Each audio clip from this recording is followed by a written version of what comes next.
নমস্কার সবাইকে, গল্পাঞ্জলি চ্যানেলে আপনাদের স্বাগত। আমি রুমকি।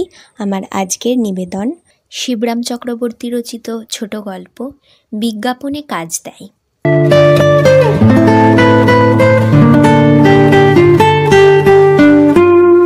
টুসিকে নিয়ে আবার মুশকিল হয়েছে ঘনশ্যামবাবুর।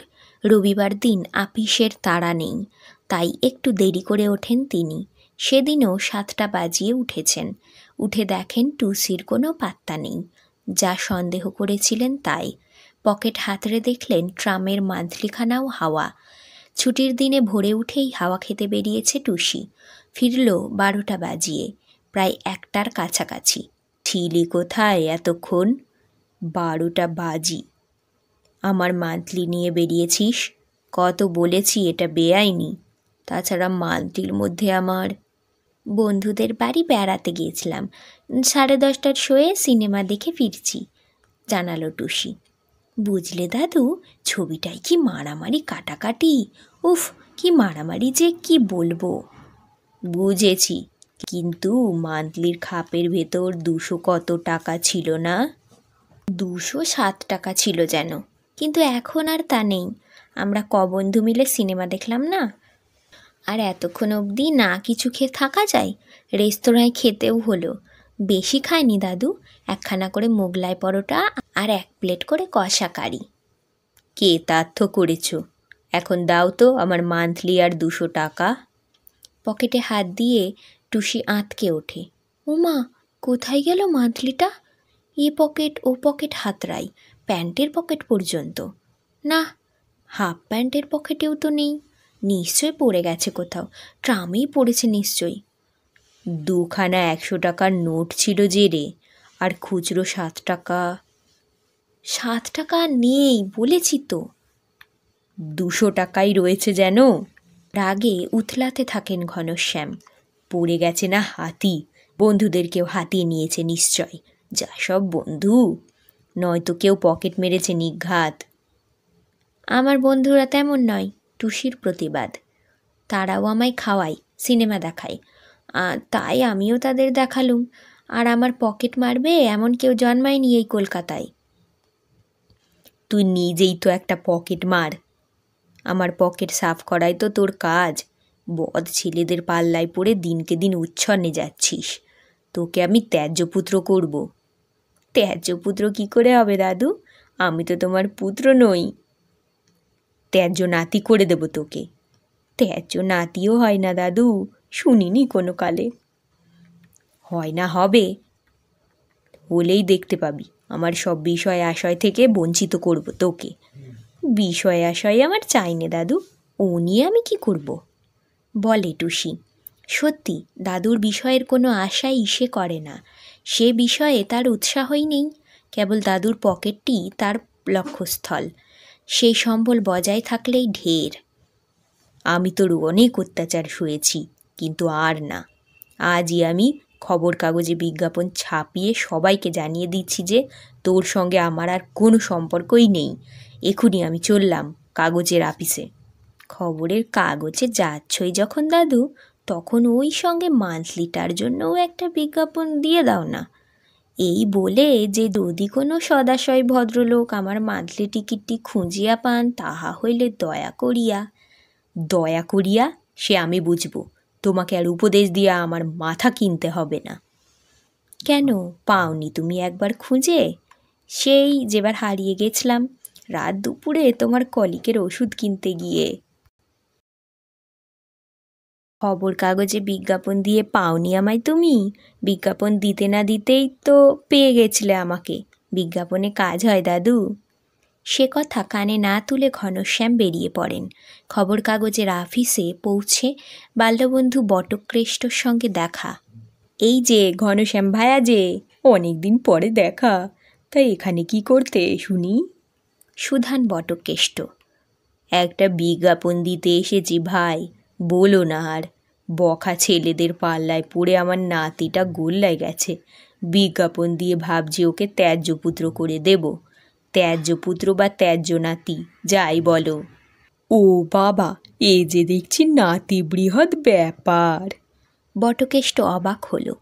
পুঁচকে একটা নাতিকে নিয়ে একটা বৃহৎ কাণ্ড বাঁধিয়েছ দেখছি। নইলে ছেলেটা মানুষ হবে না। বাপ মা মরা ছেলে অসৎ সঙ্গে মিশে অধঃপথে যেতে বসেছে। ওই বিজ্ঞাপনটা দিলে ভাবছি ও শুধরোবে। তারপর লুকিয়ে লুকিয়ে ব্যবস্থা করে দেওঘর কি কনখল, গুরুকুলে কি রামকৃষ্ণ মিশনের স্কুলে কোনো আশ্রমে পাঠিয়ে দেব ওকে। সেখানে থেকে সৎসঙ্গে যদি ছেলেটা মানুষ হয় কোনো দিন। আমার কাছে আদরে মানুষ হয়েছে, কিন্তু দেখছি ঠিকই বলে থাকে সবাই, আদর দিয়ে ছেলের মাথা খাওয়া হয় কেবল। আমি আর টুসির মুখ দেখব না ঠিক করেছি। To see or not to see. কিন্তু ও যাবে আশ্রমে? না গিয়ে উপায় কি? ছাপার অক্ষরে যখন দেখবে ওর সঙ্গে আমার কোনো সম্পর্ক নেই, তারপর আশ্রম থেকে ওকে নিতে এসেছে। ভালো কথা। তুমি এখানে কেন হে? একটা কুকুর হারানোর বিজ্ঞাপন দিতে ভাই। অ্যালসেশিয়ান কি কোন নামই জাতের কুকুর নয়, এমনি দেশি কুকুর, কিন্তু দেখতে ভালো আর ভারী প্রভুভক্ত। ভারী মায়া পড়ে গেছে কুকুরটার ওপর আমার। কেউ খুঁজে দিতে পারলে নগদ 500 টাকা পুরস্কার দেবার বিজ্ঞাপন। দিয়েছ বিজ্ঞাপন? 10টার সময় এসে দিয়ে গেছি। দিয়েছ তো? তা এখন আবার এই বেলা 2টোর সময় কি? তোমার বিজ্ঞাপন তো ছেপে বেরুবে কাল সকালের কাগজে। তা তো জানি, তবে সেই বিজ্ঞাপনটার খবর নিতে এসেছিলাম। ও, তার প্রুফ দেখতে চাও বুঝি? কিন্তু এসে দেখছি যে কর্মচারীটার কাছে বিজ্ঞাপনটা দিয়েছিলাম সে লোকটা নেই। বিজ্ঞাপন বিভাগে সকাল 10টায় 7টার লোকটা দেখেছিলাম, এখন তাদের একটাও দেখছি নে। কি যেন জরুরি কাজে বেরিয়ে গেছেন সবাই। বিভাগে তাহলে আছে কে এখন? কেবল বেয়ারা, সে কোনো খবর দিতে পারে না। অপেক্ষা করছি তাই তো। তাহলে তো আমাকেও অপেক্ষা করতে হবে দেখছি। কিন্তু কাহা তো কার অপেক্ষা করা যায়। অধৈর্য হয়ে শেষ পর্যন্ত তাঁরা আবার সেই বিজ্ঞাপন বিভাগে গিয়ে হানা দিলেন। জিজ্ঞেস করলেন বেয়ারাকে, কর্তারা সব কি জরুরি কাজে বেরিয়েছেন জানতে পারি কি? কুকুর খুঁজতে বেরিয়েছেন সবাই। কুকুর? হ্যাঁ, আমিও বেরুতাম, কিন্তু আপিস ফাঁকা রেখে যায় কি করে? কুকুরটার জন্য নগদ 500 টাকা বকশিস আছে মশাই। কিন্তু কুকুর তো। বলতে গিয়ে বাধা পান বটকেষ্ট। ঘেউ ঘেউ করতে করতে বিজ্ঞাপন বিভাগের এক কর্মচারী এসে উপস্থিত, যার হাতে বটকেষ্টবাবু বিজ্ঞাপনটা দিয়েছিলেন তিনিই। তার ঘেউৎকারই বাধা দিল। তিনি নন, তার সঙ্গীটি ঘেউ ঘেউ করছিল। এই নিন মশাই আপনার কুকুর, খুঁজে খুঁজে হয়রান, বলেন ভদ্রলোক। এবার পুরস্কারটা বার করুন তো দেখি। সঙ্গে সঙ্গে ওই বিভাগের আরেকজন এসে হাজির আর একটা কুকুর নিয়ে, আবার আনকোড়া ঘেউ ঘেউ। তারপর আরও একজন, তিনিও একটাকে খুঁজে এনেছেন। 7 জনাই এলেন একে একে 17টা কুকুর সাথে নিয়ে। বিজ্ঞাপন বিভাগের কর্তা 7টা কুকুর লম্বা দড়ায় বেঁধে এনেছেন। যেমন ঢেউয়ের পর ঢেউ আসে, তেমনি ঘেউয়ের পর ঘেউ ঘেউ ঘেউ আসতে লাগলো। দারুণ হইচই পড়ে গেল সারা অফিসে। সবারই দাবি নগদ পুরস্কারের। নিন আপনার কুকুর, বেচে নিন এর ভেতর থেকে, আর দিয়ে দিন পুরস্কারের টাকাটা, আমরা বাঁটোয়ারা করে নেব সবাই। কিন্তু আমি তো কুকুর নিতে আসিনি, আমি সেই বিজ্ঞাপনটার সম্পর্কেই বলতে এসেছিলাম। বলুন তাহলে। বিজ্ঞাপনটা আমি আর দিতে চাই না, ওটা আমি ফেরত চাই। বিজ্ঞাপন দিতে না দিতে এই কুকুরটা আমার ফিরে এসেছে, নিজে থেকেই কখন এসে গেছে। বিজ্ঞাপনে কাজ হয় বলেছিল টুসি, মনে পড়ে ঘনশ্যামের। ফিরে এলে চলবে কেন? এসব কুকুর এখন কে নেবে তাহলে? বিজ্ঞাপন বিভাগের ভদ্রলোকেরা প্রশ্ন তোলেন। আর আমাদের প্রাপ্য পুরস্কার এইবার কি হবে? কুকুর তো আমরা এনেছি, এখন নেওয়া না নেওয়া আপনার মর্জি। সব এরা দেশি কুকুর, নেড়িকুত্তা, যেমনটি আপনি চেয়েছিলেন। কিন্তু এদের তো আমি চাই না, বোঝাতে যান বটকেষ্টবাবু। আমার নিজেরটিকেই চাই। দারুণ ঘেউ ঘেউ শুনে এর মধ্যে অফিসের বড় কর্তা বেরিয়ে এসেছেন। এখানে এত গণ্ডগোল কিসের? এসেই তিনি তদবির করেন।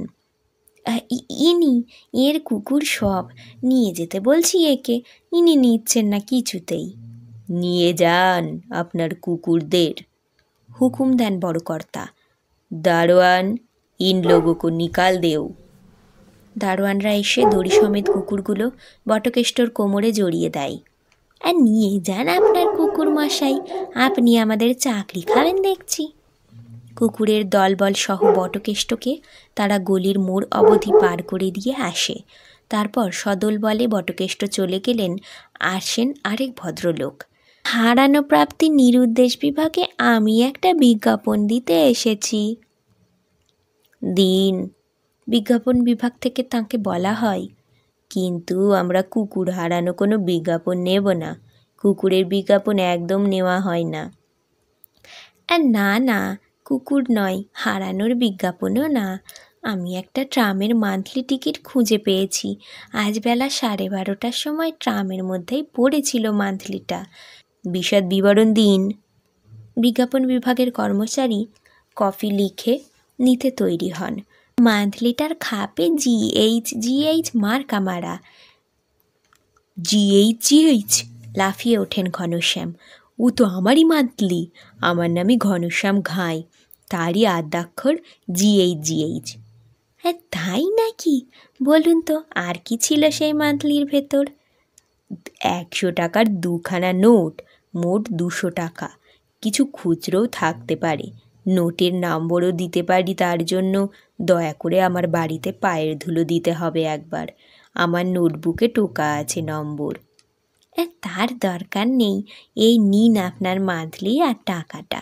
বিজ্ঞাপন দেওয়ার খরচটা আমার বেঁচে গেল মশাই, তার জন্য আপনাকে ধন্যবাদ। ধন্যবাদ আপনাকেও। আমিও ওই মান্থলির জন্যই বিজ্ঞাপন দিতে এসেছিলাম। আমার নাতি বলছিল যে বিজ্ঞাপন দিলে নাকি কাজ হয়, তা দেখছি ব্যাপারটা সত্যি। হ্যাঁ, ভারী বুদ্ধিমান তো আপনার নাতি। সে আর বলতে, অমন ছেলে আর হয় না। তিনি গাল ভরা হাসি হাসেন। এমনকি বিজ্ঞাপন না দিয়েও কেবল দিতে এলেই কাজ হয়, তাও দেখলাম। আজকের গল্প এখানেই শেষ। গল্প পাঠ ভালো লাগলে অবশ্যই একটা লাইক দিয়ে যাবেন, আর আমার চ্যানেল গল্পাঞ্জলিকে সাবস্ক্রাইব করে আমার পাশে থাকবেন। ধন্যবাদ, ভালো থাকবেন সবাই।